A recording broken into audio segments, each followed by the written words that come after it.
This is your host, Danny, and this is Do You Know from English Plus Podcast.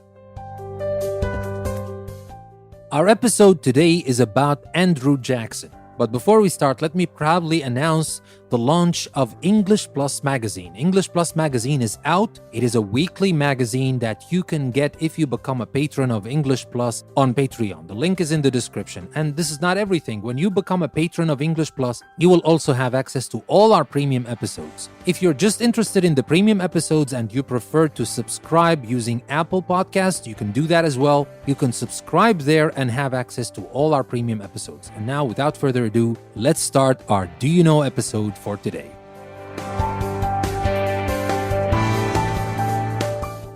Old Hickory was the nickname of Andrew Jackson, the 7th President of the United States. Men under Jackson's military command called him that. They meant that Jackson was as tough as a hickory tree. Jackson had a temper and was quick to fight. He fought several duels and once killed his opponent. But he was also known as a champion of the common people. Andrew Jackson was the first American president not born to wealth. His parents were farmers on the South Carolina frontier. Jackson was born there in 1767. Andrew Jackson was 13 when the American Revolution reached South Carolina. He became a messenger for the military and he took part in several battles. After America won independence in 1783, Jackson studied law. Then he went west to become a lawyer in the frontier town of Nashville in 1788.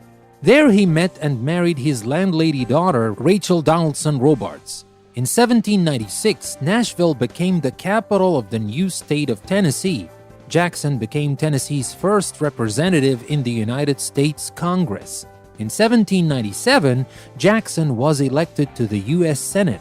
He later served as a judge. In 1804, Jackson retired to breed racehorses on his plantation near Nashville.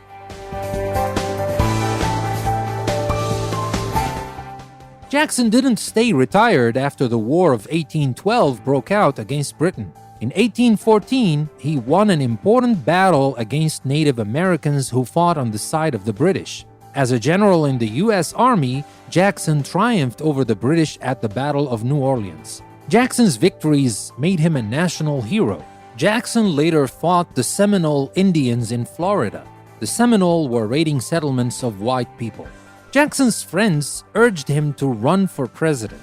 In 1824, he was one of 4 candidates. Jackson won more votes than any other candidate, but he did not have enough electoral votes for victory. The House of Representatives decided the election. Henry Clay of Kentucky had finished in 4th place. The states that had supported Clay switched their support to John Quincy Adams, who had finished 2nd.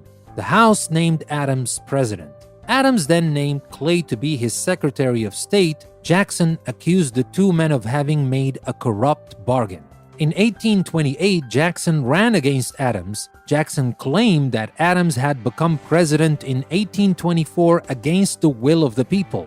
Jackson stood for the common people against people with money like Adams. This time, he won by many votes. Jackson was re-elected president in 1832.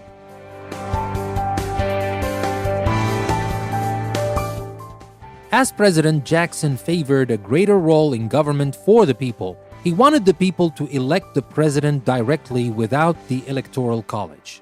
Jackson, unlike earlier presidents, did not let Congress lead in making national policy. He thought the president should lead. Jackson opposed the National Bank, the Bank of the United States. He said it had too much political power and helped make rich men richer. He thought it was a threat to democracy. The bank fought him, but Jackson rallied popular opinion to his side. In 1836, the bank shut down. Jackson supported Georgia when it wanted Cherokee land. The Cherokees were forced to move from their home in Georgia to Indian Territory, now Oklahoma. About 4,000 Cherokees died on the way of cold, hunger, and disease. The Cherokee journey from Georgia to Oklahoma is known as the Trail of Tears. Jackson retired in 1837 after 2 terms as president. He was 70 years old and ill. He died in 1845. So that was Andrew Jackson, and that is our Do You Know episode for today. I hope you like it. I hope you learned things in it that you didn't know about before. Let me remind you again, if you want to have access to our premium episodes, you have two ways. You can subscribe on Apple Podcasts, and you can become a patron of English Plus Podcast on Patreon. And if you decide to become a patron, you will also receive every issue of our weekly English Plus magazine. Now, with that being said, let me thank you very much for listening to another episode from English Plus Podcast. This is your host, Danny. I will see you next time.